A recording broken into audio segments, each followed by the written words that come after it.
You ask Tiger to solve. This deals with linear equations with one unknown. The final result is x equals 1 over 10. Let's solve it step by step. Swap sides. Isolate the x. Multiply both sides by inverse fraction 2 over 15.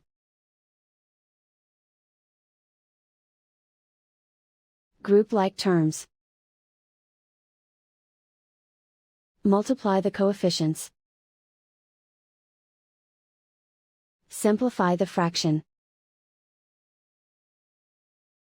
Multiply the fractions. Simplify the arithmetic.